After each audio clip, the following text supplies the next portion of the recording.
नमस्कार दर्शकों, हापुड़ में मौजूद है। हापुड़ की गढ़मुक्तेश्वर विधानसभा में इस वक्त मौजूद है। हमारे साथ मदन चौहान जी जुड़े हुए हैं, जो पूर्व मंत्री हैं उत्तर प्रदेश सरकार के और समाजवादी पार्टी से संभावित प्रत्याशी हैं गढ़मुक्तेश्वर विधानसभा से। आइए जानते हैं इनसे क्या कुछ इनकी तैयारी है विधानसभा चुनाव को लेकर। स्वागत है सर आपका। आपका बहुत बहुत धन्यवाद है जी सर। और भाजपा एक नारा दे रही है, सोच ईमानदार काम दमदार, और फिर एक बार भाजपा सरकार। देखिए, जो सोच भाजपा की है उससे जनता परिचित है जी। उसको मैं डिटेल में कुछ नहीं कहना चाहूँगा। वो 15 लाख रुपए याद हैं सबके खाते में आए या नहीं आए, उसे अच्छी तरह से जानते हैं। लेकिन मैं अपनी बात शुरू करने से पहले मैं अपनी गढ़मुक्तेश्वर की जनता को, हापुड़ की जनता को नमस्कार और प्रणाम करना चाहता हूँ। उनको नमन करना चाहता हूँ कि मुझे बहुत मौके दिए कि मैं उनकी सेवा में रहूँ। और आज 2022 के चुनाव की तैयारी है विधानसभा, और विधानसभा के बड़े अहम चुनाव होते हैं जो प्रभावित करते हैं कि उत्तर प्रदेश की दिशा कैसी होगी और क्षेत्र की दिशा कैसी होगी। और इसमें मैं इस बात पर ज़्यादा जोर देना चाहता हूं कि जो अच्छा विधायक बनता है वो वहाँ की अगर सब दिक्कतों से, सब समस्याओं से वाकिफ़ है तो वो ज़्यादा सुधार कर सकता है। ये सुधार न तो पीएम करता न सीएम करता, वहाँ का विधायक वो प्रस्ताव बनाकर भेजता है अगर उसकी सोच बढ़िया जनहित में होती है। इसलिए बहुत ज़रूरी है जनता का सम्मान और विकास के लिए कि विधायक उस तरह का हो जो वहाँ की सब समस्याओं से, वहाँ की भौगोलिक स्थिति से, सामाजिक स्तर से परिचित हो। और मुझे ये गौरव प्राप्त है यहाँ गढ़गंगा की पवित्र धरती पर कि मुझे 3 बार विधायक होने का मौका मिला। मैंने वो बहुत कामों को छेड़ा है, चाहे ट्रॉमा सेंटर को छेड़ा हो, चाहे गंगा में खादर के लिए बांध की व्यवस्था करने का काम किया हो, या बिजली की व्यवस्था को दुरुस्त करने का काम किया हो। उन सब मुद्दों को छेड़ा है।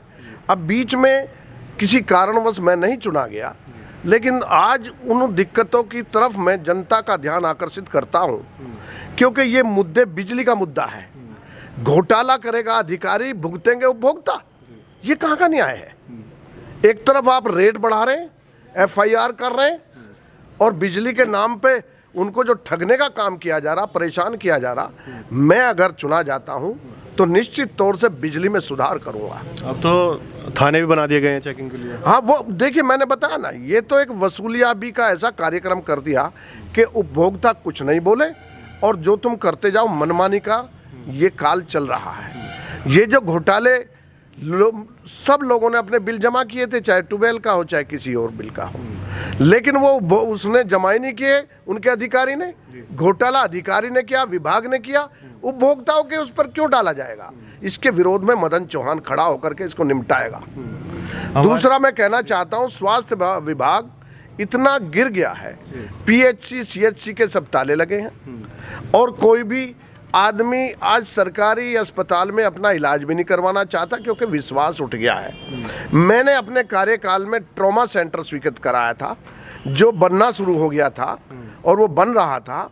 न जाने वो ट्रॉमा सेंटर जो जनहित का था, स्वास्थ्य से संबंधित है, लोगों की दिक्कतों से संबंधित है, पीड़ा से संबंधित है, वो आज तक बन नहीं पाया। कहाँ भेज दिया? तो मैं ये किसी पे क्वेश्चन ना करते, मैं चाहता हूं कि अगर मैं आऊंगा तो इस स्वास्थ्य विभाग के लिए या तो एक बड़ा मेडिकल सरकारी बनेगा या कोई ना कोई व्यवस्था मदन चौहान जरूर कराएगा अगले सत्र में। इसलिए मेरा अनुरोध है, जैसे गन्ने का पेमेंट है, गन्ने के पेमेंट को कुछ भी करना पड़े, चाहे हमको आत्मदाही करना पड़े, हम गन्ने के विभाग को इतना सचेत करेंगे ताकि वो समय पर गन्ने का पेमेंट करे।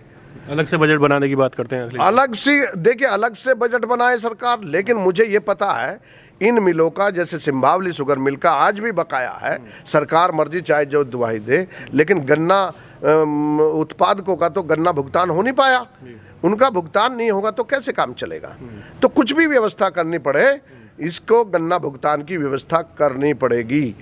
तो ये 3-4 मुद्दे में प्राथमिकता पे आज कह रहा हूँ। कानूनी व्यवस्था की बात करें गढ़मुक्तेश्वर, जहाँ तक कानून व्यवस्था की बात है, कहने को हम कुछ भी कहते रहे, लेकिन कानून व्यवस्था अंदरूनी तौर से खराब है, क्योंकि इतना प्रेशर और इतना दहशत का माहौल बनाया जा रहा है जिसमें कोई आदमी, कोई अधिकारी, कोई पुलिस का अधिकारी मनमानी कर रहा है, अपनी जुबान नहीं खोल रहा। मुझे याद है, अभी हाल की बात है, 1 महीना भी नहीं हुआ होगा, एक डकैती पड़ी जो थाने के ठीक सामने, और दिन में। इससे बुरी कानून व्यवस्था का कोई उदाहरण हो नहीं सकता। तो आज इन सब व्यवस्थाओं को हम सुधारने के लिए अच्छे विधायक की आवश्यकता है, और अच्छा विधायक वो होगा जो आपके बीच से, मेरा एक जुमला है, चुनो ऐसा जो हो तुम्हारे जैसा, चुनो ऐसा जो हो तुम्हारे जैसा। 26 वर्षों का कार्यकाल मदन चौहान का आज भी मौजूद है। अगर वो कार्यकाल ठीक लगता है तो मेरी अपील है सबसे, मुझ जैसे ऐसे विधायक को चुनो जो आपके रात दिन का दुख दर्द का 26 वर्ष से साथ दिया हो। अच्छा, हारा हो या जीता हो। एक बात ये विख्यात है कि आप किसी के घर भी चले जाते हैं, कहीं भी चले जाते हैं, मतलब दुख सुख में पहुंच जाते हैं आप। मुझे क्यों नहीं पहुंचना चाहिए? मुझे जनता ने इसलिए चुना है कि मैं उनके विकास और सम्मान का ख्याल करूं, उनकी पीड़ा को हरने का काम करूं, उनकी किसी भी तरह की पीड़ा है उनको दूर करने का काम करूं। मैं अगर अपने जनता के और अपने बड़े लोगों के, अपने मातृशक्ति के या उनके दुख दर्द में शामिल नहीं हो सकता तो फिर मैं सामाजिक प्राणी नहीं हूं, फिर मैं विधायक होने लायक नहीं हूं। विधायक वही होगा जो दुख दर्द में साथ रहेगा, जनता के द्वार पे खड़ा मिलेगा। मैं 26 वर्षों से, मेरा उदाहरण है, चाहे मैं जीतूं या हारूं, लेकिन रहता जनता के बीच हूं। इसलिए जनता से अपील करना चाहता हूं, ऐसे आदमी को चुनो जो आपके बीच रह सके, आपका सम्मान बचा सके, आपका विकास कर सके, आपकी बिजली, गन्ने की और स्वास्थ्य की समस्याओं का निराकरण करने का मैं संकल्प लेकर के मैं जनता से अपील करना चाहूँगा। ऐसे विधायकों को ही वोट दे जिसको वो अच्छी तरह से परिचित हो। जो सड़कें हैं, जो जोड़ने वाली गाँवों को, सड़कें जो जोड़ने वाली हैं, उन पर भी कार्य नहीं हुआ है सरकार। कार्य बहुत हैं, कार्य और भी बहुत हैं, लेकिन आज के मैं एपिसोड में इतना ही कहना चाहूँगा। अगले एपिसोड में जो सड़कों की हालत ख़राब है या गोवंश का मामला है, आज फसल की फसल नष्ट हो रही है, या खाद का मामला है, वो अगले एपिसोड में मैं उसको थोड़ा और क्लियर करूँगा। तो दर्शकों हमारे साथ बहुत बहुत धन्यवाद आपका भी, और जनता से मैं अपील करते हुए उनका प्रणाम करता हूं। उन्होंने मुझे हमेशा अपना आशीर्वाद दिया है, आज भी मुझे उम्मीद है कि जनता का आशीर्वाद मदन चौहान को जरूर मिलेगा। मदन चौहान जी हमारे साथ जुड़े हुए थे गढ़मुक्तेश्वर विधानसभा से, और ये संभावित प्रत्याशी हैं समाजवादी पार्टी से। तो लेते हैं आपसे विदा, धन्यवाद।